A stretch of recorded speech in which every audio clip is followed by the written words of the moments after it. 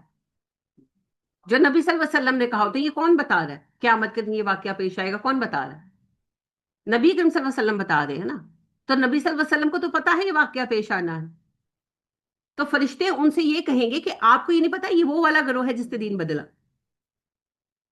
تو توصیف الرحمان اپنے پاس سے تھوڑی کچھ کہہ رہے ہیں، وہ تو حدیث سنا رہے ہیں۔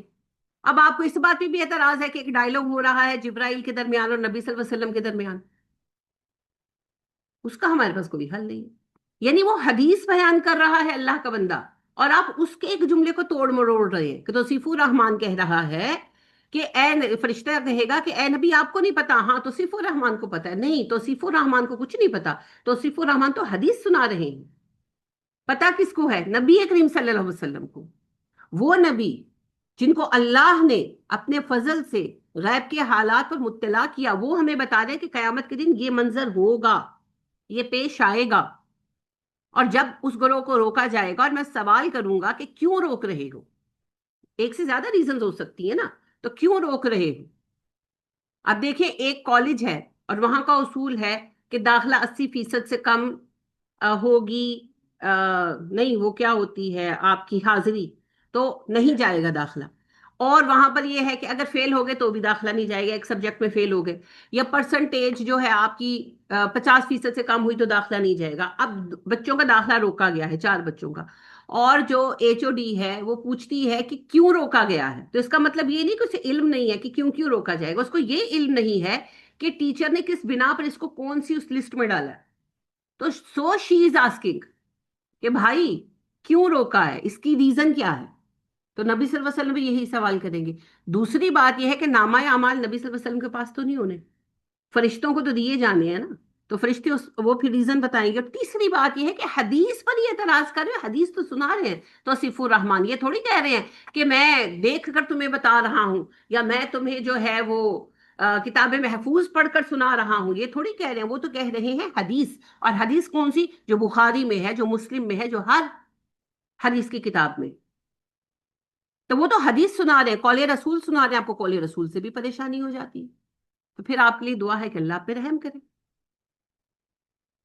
تو بدت ایسی مصیبت ہے جو حوض کوثر سے روک دی، تو پھر بدت کا رد کتنے بڑے اجر کا باعث۔ رہ گئی یہ بات کہ جی عبادت ہی کر دینے نا، تو عبادت صرف وہ ہے جو نبی صلی اللہ علیہ وسلم نے سکھا دی، باقی کوئی چیز عبادت نہیں۔ اور جہاں تک یہ بات ہے کہ ایس بہانے جاگ لیندے نے، جس کو عبادت کے لیے بہانا چاہیے تو وہ نہ کرے، ہے نا؟ عبادت کے لیے بہانا نہیں، عبادت کے لیے شوق چاہیے ہوتا ہے۔ ابدیت شوق کی چیز ہے، بہانے کی تھوڑی۔ بہانا کیوں چاہیے؟ شوق کے ساتھ جاگیے، محبت کے ساتھ جاگیے، بہانوں کی کیا ضرورت ہے؟ اور شوق کا راستہ ہے تہجد کا راستہ، سارا سال جاگیے بھائی، اٹھیے اور تہجد ادا کیجیے۔ تو یہ شارٹ کٹس ہیں بیسیکلی، جو اسلام میں نہیں۔ اب جہاں تک بات ہے یہ جو شعبان کا مہینہ ہے، تو شعبان کے مہینے میں کوئی ایسی عبادت نہیں رکھی گئی جو نبی کریم صلی اللہ علیہ وسلم سے ثابت ہو، ٹھیک ہے؟ کوئی ایسی عبادت نہیں ہے، یہ جتنی باتیں ہیں خود ساختہ ہیں، ساری ساری عبادتیں خود ساختہ ہیں۔ جتنے آپ کو پتا ہے، وہ یاد ہوگا آپ کو، میرے بچپن میں، آپ کے بچپن میں، وہ ایک کتاب آیا کرتی تھی، فری بانٹی جاتی تھی، فضیلت کی راتیں،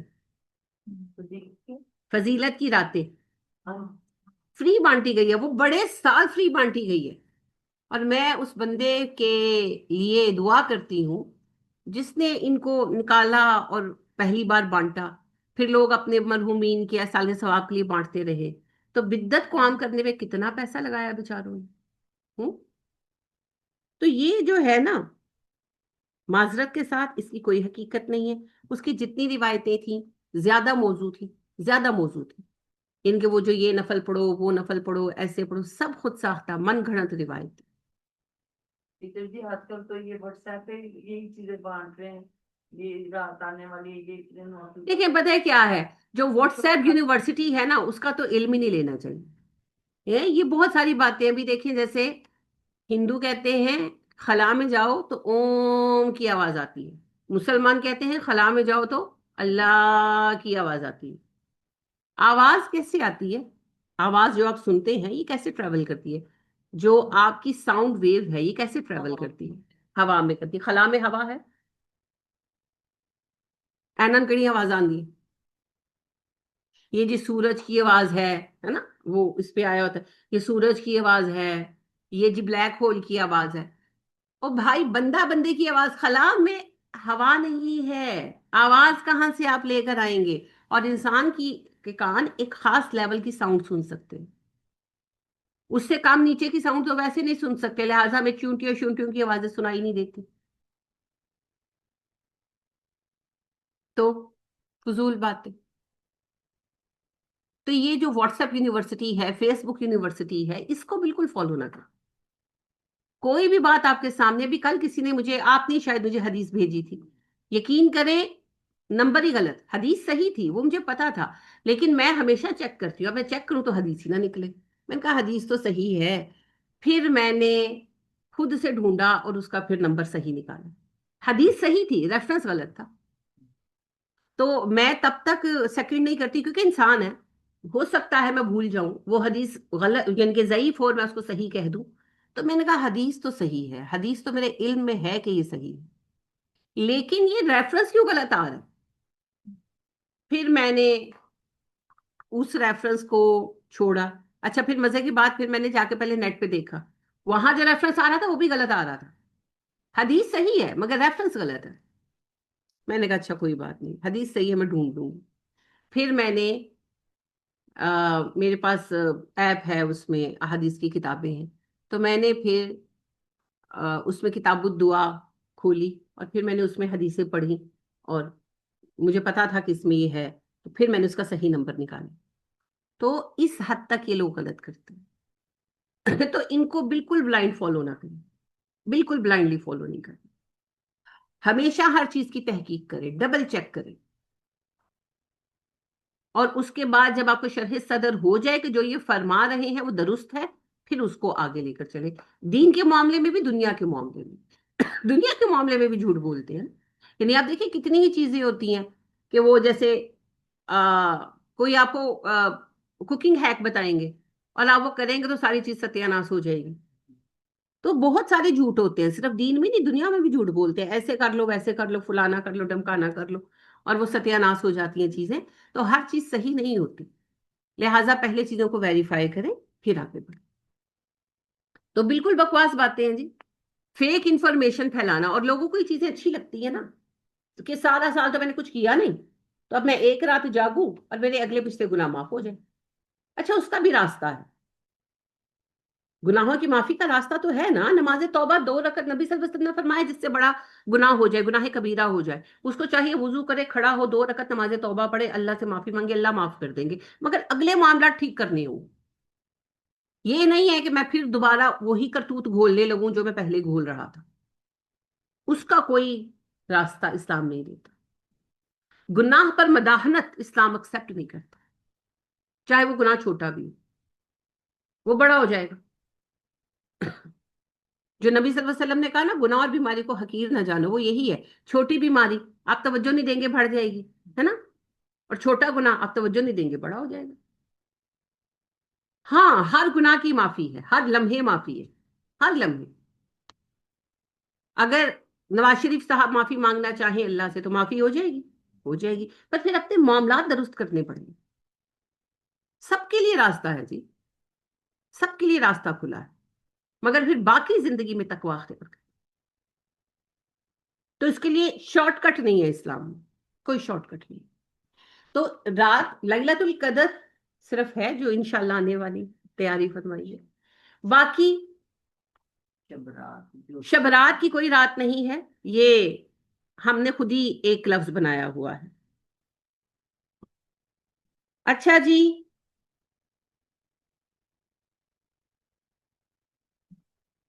سورہ دخان آپ کو پتا ہے قرآن مجید کی عظیم سورت ہے، اور اس میں لفظ آیا لیلہ مبارکہ، جس سے لے کر ان لوگوں نے علیحدہ ایک کہانی جو ہے نا وہ بنا لی ہے. اللہ فرماتے ہیں سورہ دخان کی آیت نمبر 3 ہے.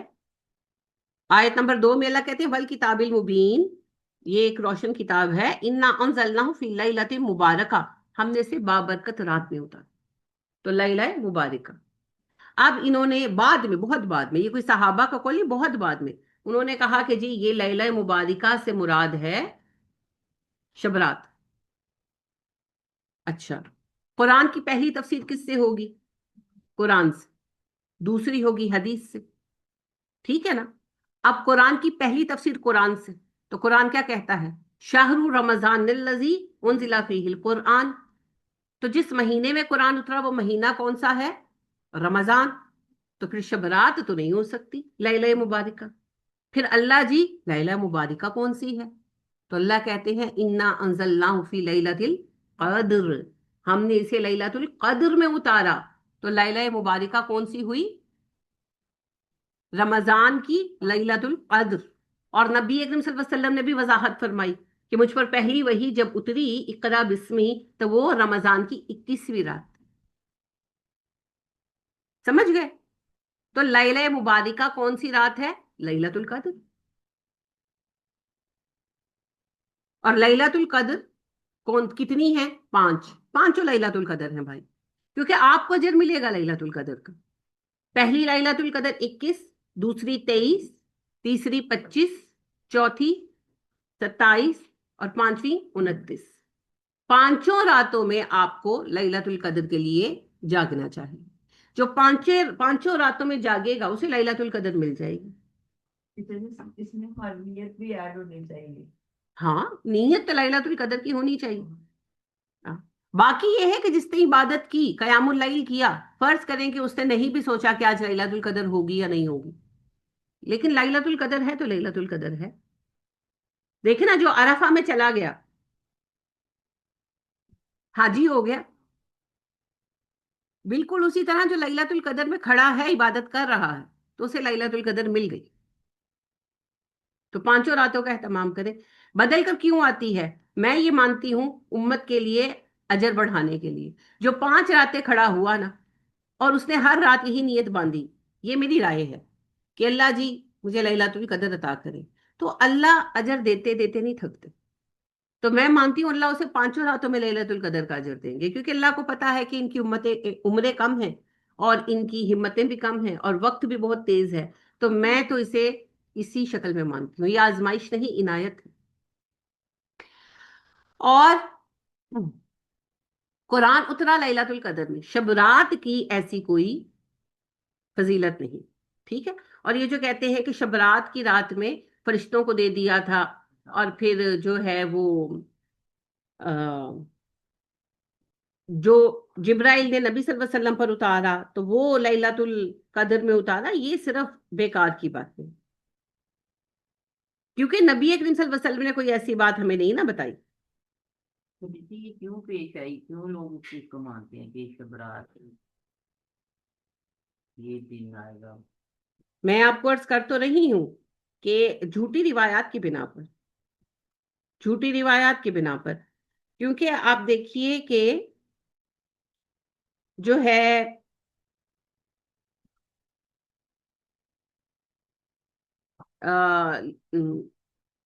جو شب معراج مانتے ہیں اس کا تو کوئی بھی ثبوت نہیں ہے، اس کا بھی نہیں ہے. اس کی میں ایک بات جو ہے وہ بھی آپ کو بتاتی ہوں. لیکن جو شب معراج ہے اس کی تو ضعیف احادیث بھی نہیں ملتی، اس کی تو ساری ہی موضوع ہے، پھر بھی اس کو لوگ مانتے ہیں. کنڈوں کا کیا ثبوت ہے؟ کوئی ثبوت نہیں ہے، پھر بھی لوگ مانتے ہیں. تو یہ جو باتیں ہیں نا یہ خود ساختہ ہے. ایک روایت ہے جو ضعیف ہے مگر اچھی، حسن ضعیف ہے، یعنی کہ بہتر ہے، کہ آپ صلی اللہ علیہ وسلم نے ایک بار کہا کہ عائشہ 15ویں شعبان کی رات اللہ اتنے بندوں کو جہنم سے آزاد فرماتا ہے جتنی بنو کلب کی بکریوں کے بال ہیں. ٹھیک ہے. بس یہ اتنی ہی روایت ہے اور یہ خبر احاد ہے، یعنی اس کی سپورٹ میں کوئی اور حدیث نہیں ہے. اور پھر سب سے اہم بات وہی کہ نبی صلی اللہ علیہ وسلم کا اس پر کوئی عمل نہیں ہے، نہ ہی صحابہ کا. 100 سال کا زمانہ ہے صحابہ کرام رضی اللہ تعالیٰ عنہم علیہم اجمعین، لیکن کوئی نہ کسی نے اس پر کبھی کوئی عبادت کا عمل کیا، نہ کبھی کسی نے آگے کسی کو سکھایا. لیلۃ القدر ہے بس اس کا اہتمام تھا اور اس کے اہتمام کی تاکیدیں بھی ہیں. تو یہ جتنے بھی ہم نے بنا رکھے ہیں وہ خود ساختہ بنا رکھے ہیں. ٹھیک. پہلی بات تو یہ جو حدیث ہے یہ اوتھینٹک نہیں ہے، البتہ حسن ضعیف ہے. یعنی کہ آپ سمجھے کہ 80-20 والا معاملہ ہے، 20% ہے کہ ضعیف ہے تو 80% یا 70% ہے کہ صحیح ہے. اس طرح سے حسن ضعیف وہ ہوتی ہے. دوسری بات یہ کہ یہ خبر احاد ہے، اس کے پیچھے کوئی اور دوسری روایت نہیں ہے جسے سپورٹ کرتی ہے. اور تیسری بات یہ ہے کہ نبی صلی اللہ علیہ وسلم کا یہ فرمان، چونکہ اس میں امکان ہے کہ آپ کا فرمان ہو، ہم مانتے ہیں، لیکن آپ صلی اللہ علیہ وسلم نے اس پر کسی عمل کی بنیاد نہیں رکھی نا، کسی عمل کی بنیاد نہیں رکھی. تو یہ جتنی بھی باتیں ہیں کہ 15 شعبان کو آپ روزہ رکھیں اور آپ جو ہے افطاری سے پہلے دعائے جمیلہ پڑھیں، دعائے جمیلہ کی اپنی سند نہیں ہے. دعائے جمیلہ خود بے سند دعا ہے، خود ساختہ دعا ہے. تو آپ کو 3 بار پڑھیں تو آپ کو سارے سال رزق ملے گا اور پتہ نہیں کیا ہوگا فلانا فلانی اور اگر آپ دعائے گنجو لرش پڑھیں تو فلانا ہوگا.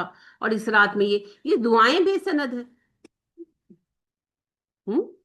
تو لہذا اس رات کی کوئی خصوصی عبادت نہیں ہے، اس رات کا کوئی جو ہے خاص عمل نہیں ہے، نہ اس دن کا کوئی خاص عمل. ہاں روزہ تو آپ کا ہوگا، 13 14 15 والا روزہ ہوگا نا جو ثابت ہے. اور اس کے علاوہ شعبان میں کیا کرنا ہے؟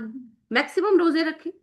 اما عائشہ صدیقہ رضی اللہ تعالیٰ عنہ فرماتی ہیں کہ رمضان کے سوا اگر کسی مہینے میں نے سارا مہینہ نبی صلی اللہ علیہ وسلم کو روزے رکھے دیکھا تو وہ شعبان کا مہینہ.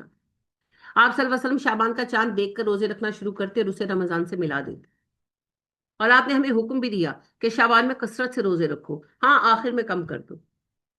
وہ اس لیے کہا کہ صحابہ کو کھانے کو ہی کیا ملتا تھا، کھجوروں سے روزہ رکھا، کھجوروں سے کھول لی، تو کمزور تھے فزیکلی. تو آپ صلی اللہ علیہ وسلم نے پھر تاکید کی کہ رمضان کے بھی رکھنے ہیں تو 60 روزے زیادہ ہی نہ ہو جائے. تو آپ نے کہا شعبان کے شروع میں رکھو، آخر میں کم کر دو. ہمارے حال دیکھتے تو آپ تو کہتے تجھے ذرا نا رجب تو ہی شروع کرو اور ایک روزہ نہ چھڑے ہو تجھے. تاکہ یہ گوشت پوشت جو چڑے ہوئے ہیں، نفس کیا ہے؟ یہ ہمارے پلے پلائے جسم ہی ہے نا. دیکھیے دو چیزیں ہیں، ایک ہے نفس، ایک ہے روح. نفس کیا ہے؟ باڈی، جس کے اوپر آپ دیکھیں نا، آپ سارا دن نفس کی کو پالنے کے طریقے آتے رہتے ہیں. آپ ویسے ہی موبائل اٹھائیں تو یہ کریم لگا لو، یہ گھر میں بنا لو، یہ فلانا کر لو، یہ امکانا کر لو، یہ ٹیکا لگوا لو، یہ گولیاں کھا لو، یہی کچھ چل رہا ہے نا. تو ہمارا بڑا مسئلہ ہی نفس پرستی ہے، اپنے جسم کے غلام بنے ہوئے ہیں. روزہ بھی رکھتے ہیں تو اتنا روزے کے بعد کھاتے ہیں جیسے پتہ نہیں کوئی 60 سال کا روزہ توڑ رہے ہیں. فاقہ، روزے کو فاقہ مان لیتے ہیں ہم. میں ان کے گھر گئی، میرا روزہ تھا اتفاقاً، تو یہ افطار یہ نہیں کہ ہو گیا تھا، کیا لاؤں کیا لاؤں کیا. میں نے کہا میری بات سنیں، میں نے روزہ کھولا ہے، فاقہ نہیں توڑا. مجھے ابھی فوری کچھ نہیں کھانا، میں گریجول تھوڑا تھوڑا کر کے کھا لوں گی. یعنی کہ میرا یہ ہے، اگر آپ افطاری کے فوراً بعد کھا ٹھوستے تو نماز نہیں پڑھی جائے. تو افطاری کے بعد تھوڑا سا پانی پیا، کھجور کھائی، نماز پڑھو، پھر آرام سے تھوڑا تھوڑا کر کے کھاؤ. وہی بات ہے، کوئی فاقہ تھوڑی ہے کہ وہ جیسے اونٹ ہوتا ہے نا، تو اونٹ کو لمبے سفر پہ لے جانا ہو تو وہ ہفتہ ہفتہ اس کو کھانا پانی نہیں دیتے، اسپیشلی پانی نہیں دیتے. تو وہ بےچارا بہت پیاسا ہوتا ہے، تو پھر اس کو کھول دیتے، پھر دوڑتے، پھر وہ ڈھیروں ڈھیر پانی پیتا ہے، تو جو اس کے پیٹ کے اندر بیگ ہے نا اس کو بھر لیتا ہے. یہ ان کی اسٹریٹجی ہوتی ہے، کیونکہ اس کو سمجھا تو نہیں سکتے کہ دیکھو لمبے سفر پہ جانا ہے، ڈھیر سارا پانی پی لے. تو وہ پھر اس کو باندھ دیتے ہیں، اس کو پانی نہیں دیتے. تو ہفتہ بھر بعد جب اس کو کھولتے ہیں تو وہ شدید پیاسا ہوتا ہے، اور اس کا وہ جو پیٹ کے اندر واٹر بیگ ہے وہ سارا پانی وہ یوز کر چکا ہوتا ہے، وہ خالی ہوتا ہے. تو وہ پھر اتنا پانی پیتا ہے، اتنا پانی پیتا ہے، وہ قرآن بھی کہتا ہے نا شرب الہیم، پیاسے اونٹ کی طرح پیئیں گے، کہ وہ اس کا پیٹ کا وہ تھیلا بھر جاتا ہے، ریفل ہو جاتا ہے، پھر وہ اسے لمبے سفر پہ لے کے جاتے ہیں. تو یہ ہوتا ہے فاقہ توڑنا، اس بیچارے کا فاقہ ٹوٹتا ہے. تو ہم نے روزہ کھولا ہے، فاقہ تھوڑی توڑا ہے کہ ٹوٹ پڑو کھانے پہ. اللہ اکبر. تو یہ نفس پرستی سے نکلیں گے تبھی تو مزہ آئے گا روزوں کا، تبھی تو تقویٰ ملے گا. اور ہم لوگ تو زیادہ کرتے ہیں، پکوڑے بھی بنا لیں، یہ بھی کر لو، روزہ ہے روزہ ہاں جی، ایسے ہی ہے. یہی چیز تو سمجھانے کی کوشش کر رہی ہوں کہ رمضان روح کی پرورش کا مہینہ ہے، نفس کی پرورش کا نہیں. میکسیمم کم پر آ جائیں، یعنی کہ منیمم پر آ جائیں. اور آپ دوسروں کو نہیں روک سکتے، گھر ہے نا، فیملی ہے، تو بھئی پکوڑے بنے تو آپ اپنے آپ کو تو روک سکتے ہیں، خود مت کھائیں. لذتیں ترک کریں. لذتیں، اچھا اس کا سبب ہے، جتنا زیادہ آپ اپنے آپ کو انجوائمنٹ میں ڈالیں گے اتنا آپ تقویٰ سے دور ہوں گے. یہ سچ ہے، یہ سچ ہے. آپ اس چیز کو نوٹس کر کے دیکھیں. آپ 2-3 دن روزے رکھیں نا، تو تہجد کے الارم سے پہلے آپ کی آنکھ کھل جاتی ہے. اور آپ 4-5 دن خوب ڈٹ کر کھائیں، جیسے نارملی ہم 4 ٹائم، ہم 5 ٹائم تو کھاتے ہیں. ناشتہ کیا، پھر 10-11 بجے چائے شائے پی لی، پھر کھانا کھایا، پھر 4-5 بجے چائے شائے پی لی، پھر رات کا کھانا کھایا. اور جو لیٹ سونے والے ہیں وہ پھر 11-12 بجے دوبارہ جو ہے مڈ نائٹ میل کھاتے ہیں. تو 5 سے 6 کھانے ہم لوگ دن میں کھاتے ہیں. تو اس کے بعد یہ 3-4 دن آپ کی روٹین ہو، آپ سے فجر میں بھی یعنی مشکل سے اٹھا جاتا ہے، یا کئی دفعہ آپ الارم بند کرتے سو جاتے ہیں تو ساتھ والا بندہ اٹھا دے تو اٹھا دے. ورنہ کہتے ہیں اوکو میں تو پتہ ہی نہیں چل، میں تو الارم بند کر کے سو گئی. تو اتنا نفس کو کھلاؤ گے تو کم وقت سوئے گئے. تو اسی لیے نبی صلی اللہ علیہ وسلم نے ہمیں یہ سکھایا کہ آپ ارلی ڈنر کریں. نبی صلی اللہ علیہ وسلم مغرب کے بعد کھانا کھا لیتے تھے، اور پھر عشاء کی نماز پڑھوا کر آپ صلی اللہ علیہ وسلم سو جاتے تھے. اور دوسری بات یہ ہے کہ پیٹ کا یعنی ایک حصہ خالی ہے، ابھی تھوڑی بھوک ہو تو کھانا چھوڑ دو. یہ ہیلتھ کو تو برقرار رکھتا ہی ہے، یہ آپ کے تقویٰ کا لیول بھی بڑھاتا ہے. تقویٰ کے 3 اصول ہیں، اور طالب علمی کے بھی 3 اصول ہیں: تقلیل طعام، تقلیل کلام، تقلیل منام. کم کھانا، کم سونا، کم بولنا، لیس سلیپنگ، لیس ایٹنگ، لیس ٹاکنگ. اور ان دونوں چیزوں کا جو انحصار ہے نا، تقلیل کلام اور تقلیل منام کا، انحصار کس پر ہے؟ تقلیل طعام پر. لہٰذا جب آپ روزے رکھنے شروع کرتے ہیں اور ہفتہ کو گزر جاتا ہے تو پھر آپ کا ویسے ہی دل ہی نہیں کرتا بات کرنے کو، ہے نا؟ آپ سے بات ہوتی نہیں، کمزوری نہیں ہوتی، دل نہیں چاہ رہا ہوتا بات کرنے. گرمیوں میں اردو اثر کے بعد ویسے دل نہیں کرتا، نہیں کرتا بولنے کو، ہے نا؟ اور آپ کمزور نہیں ہوتے، یعنی کہ فزیکلی کمزور نہیں ہوئے ہوتے، یہ تقویٰ بڑھ رہا ہوتا. ہم دنیاوی اعتبار سے سوچنے لگ جاتے ہیں میرا منہ خشک ہے نا تاں بولن دل نہیں کر رہا ہے. وہ مومن والی سوچ ہی نہیں ہے کہ میرا تقوی انکریز ہو رہا ہے. نہیں عام طور پر ایسے ہوتا ہے نا, کوئی بچہ چپ کر کے بیٹھا ہے, کوئی بچی ینگ بچی ہے 18-20 سال کی, وہ چپ کر کے بیٹھی ہے, تو فرض کریں کہ خالہ پوچھتی تم کیوں چپ کر کے بیٹھی میری بچی, تو والدہ کہتی ہے ہن روزہ ہے نا, ہن اثر بھی اتنا ٹائم ہو گیا, ہن لمبا روزہ سی, ہن بس تھک گئی ہیں. یہ ہم لوگوں کی اپروچ ہے. ہم یہ نہیں سوچتے کہ یہ ہمارا تقوی انکریز ہو رہا ہے. کیونکہ جب آپ کے 10 روزے گزر جاتے ہیں نا, تو شہری کے بعد بھی آپ کا دل نہیں کرتا فضول بات کرنے کو, آپ کا دل موبائل کھولنے کو اور دیکھنے کو نہیں کرتا. آپ کا دل چاہتا ہے کہ میں کچھ قرآن ہی پڑھ لوں, میں تھوڑا ذکر ہی کر لوں, میں فضول وقت کیوں ضائع کروں. یہ تقوی انہانس ہو رہا ہوتا ہے اور نفس پرستی نیچے جا رہی ہوتی ہے. بنیاد کیا ہے؟ تقلیل طعام. کم کھائیں گے تو باقی چیزیں کم ہوتی جائے گی. اور آپ دیکھیں رمضان میں کوئی بھی نیند پوری نہیں کرتا. جو ہم روٹین میں نیند پوری کرتے ہیں وہ ہم رمضان میں نہیں کرتے. مگر کون ہے جس کو دن میں نیند تنگ کرتی ہو؟ کسی کو بھی نہیں کرتی. ظاہرہ رات کو اپنی اپنی توفیق کے مطابق ہر کوئی قیام اللیل کرتا ہے, جو جس کی توفیق ہے. پھر قیام اللیل کے بعد سوئے, پھر سحری کے لیے خواتین اٹھ جاتی ہیں. پھر سحری بنائی, سحری کھلائی, دو رہے قرآن کو اٹینڈ کیا, قرآن مجید پڑھا, اور سارا دن پھر چل سو چل, گھر کے کام کیے, یہ کر وہ کر. میرا خیال ہے کوئی ہی ہوگا جو دوپہر میں آرام کر پاتا ہوگا رمضان میں. ہاں, وہ 3-4 گھنٹے جو ہم رات کی نیند لیتے ہیں, وہ نیند ہمیں کفایت کرتی ہے سارا مہینہ, اور ہم لوگ بالکل اس سے اپسٹ نہیں ہوتے. تو یہ تکلیل منام اور تکلیل کلام کس سے آئی؟ تکلیل تام سے آئی. تو کھانا جو ہے نا وہ کم ہمیں کرنا ہوگا. اوور ایٹنگ کر لے بندہ, کبھی ادھر بیٹھ, کبھی ادھر گر, کبھی ادھر گر. اوور ایٹنگ میں تو اگر کم کھائیں گے تو لازمی بات ہے کہ ایکٹیو بندہ رہتا ہے. ہاں ہاں بالکل.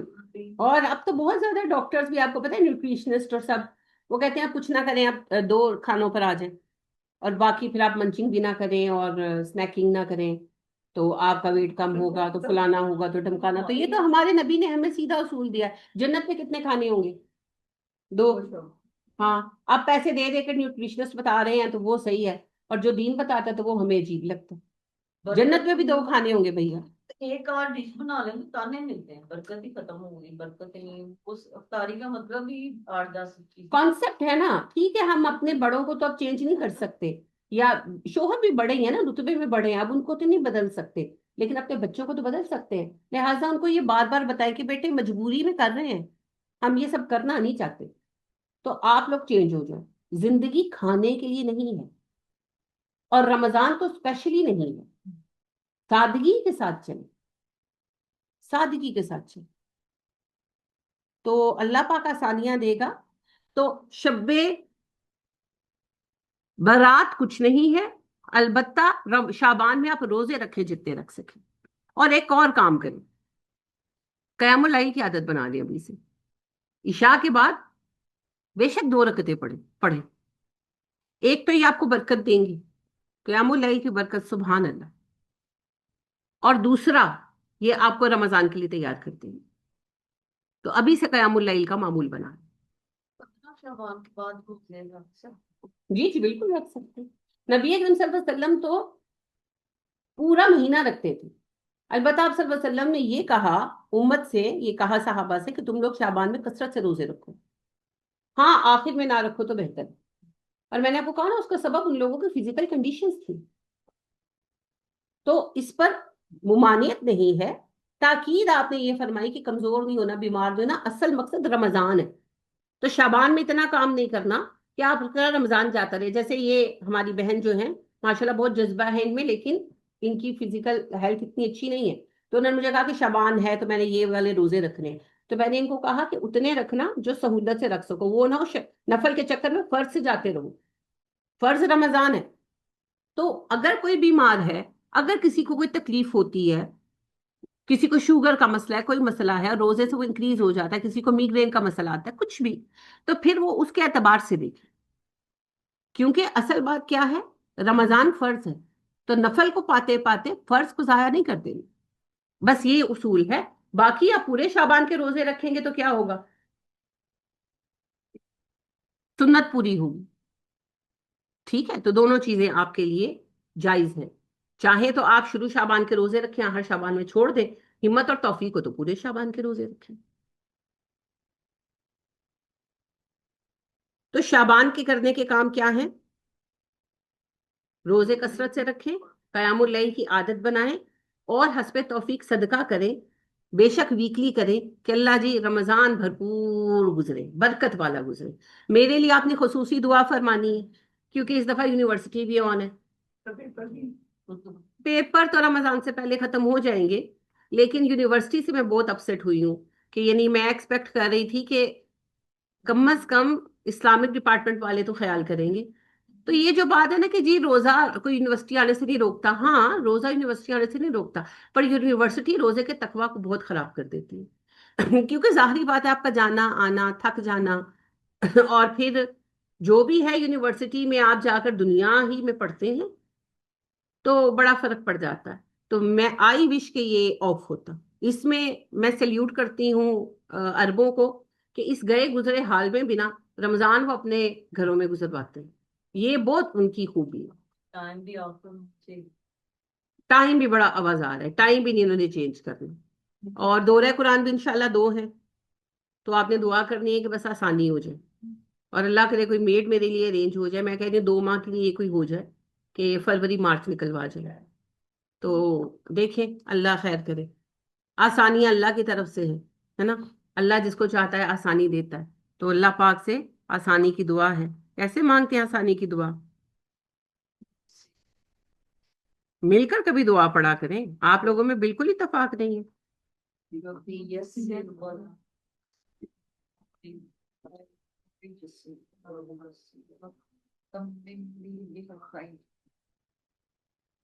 یسر ولا تعسر وتمم بالخیر بھی پڑھ سکتے ہیں، وتمم لی بالخیر بھی، وتمم لنا بالخیر بھی. ٹھیک ہے. اور بڑی حسین دعا ہے نبی صلی اللہ علیہ وسلم کی، اللہم لا سہل الا ما جعلتہ سہلا وانت تجعل الحزن اذا شئت سہلا. اللہ کچھ آسان نہیں سوائے اس کے جو تو آسان کرے، اور تو جس کے لیے چاہے غم کو آسان دے، ہے نا. تو آسانیاں اللہ کی طرف سے آتی، مشکلیں ہم اپنی بے وقوفیوں سے مول لیتے ہیں. تو اللہ ہمیں اپنے حفظ و امان میں رکھے.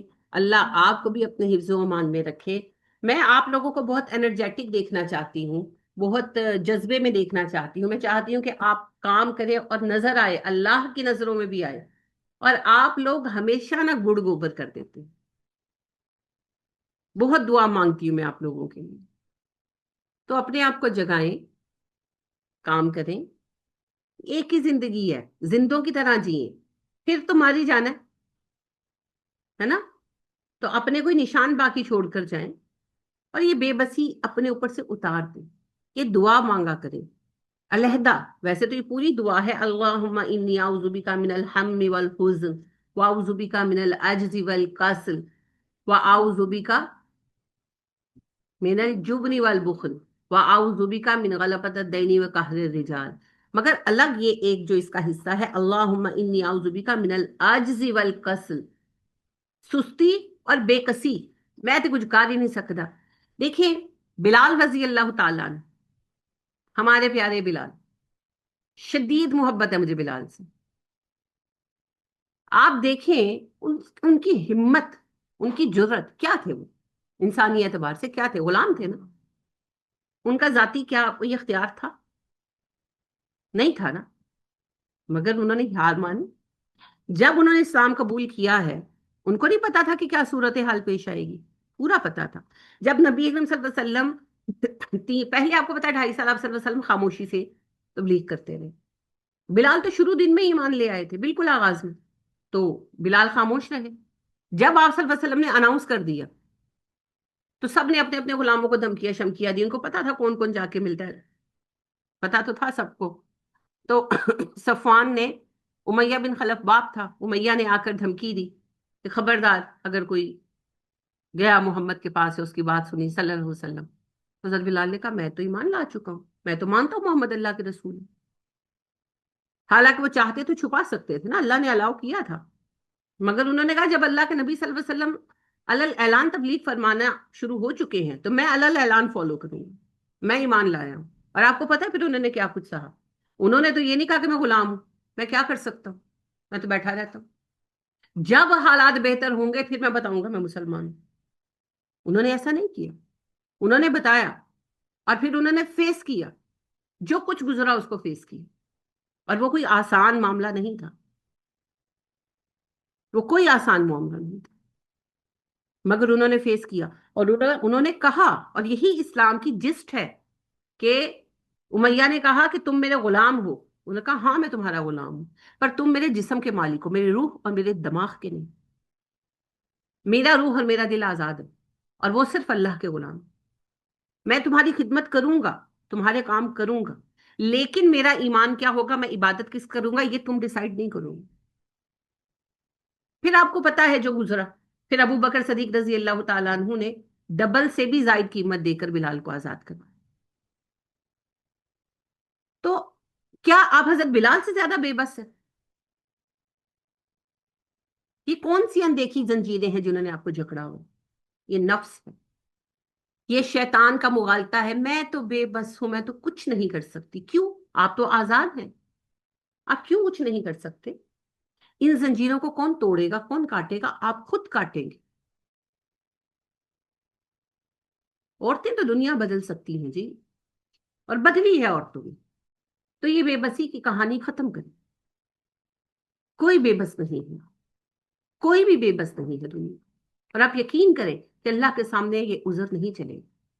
جب اللہ سوال کریں گے نا، پھر آپ کو ریئلائز ہوگا کہ ہاں میں تو بے بس نہیں تھی، میرے پاس تو یہ سب اختیارات تھے. تو لہٰذا ایمانداری کریں اپنے ساتھ اور اپنے آپ کو بدلے، اس سے پہلے کہ یہ مہلت ختم ہو جائے.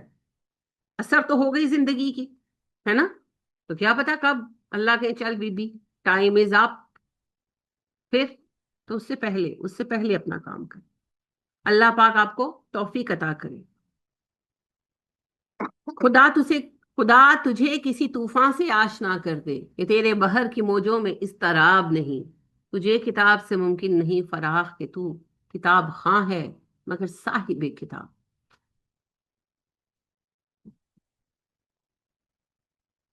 اللہ پاک ہم سب کو بہترین عمل کی توفیق عطا فرمائے، اور رمضان ہم سب کے لیے باعث برکت کرے.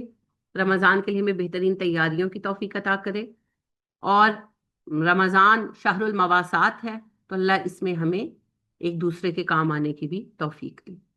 آمین ثم آمین. سبحانک اللہم و بحمدک ونشہد ان لا الہ الا انت ونستغفرک ونتوب الیک. السلام علیکم ورحمۃ اللہ وبرکاتہ.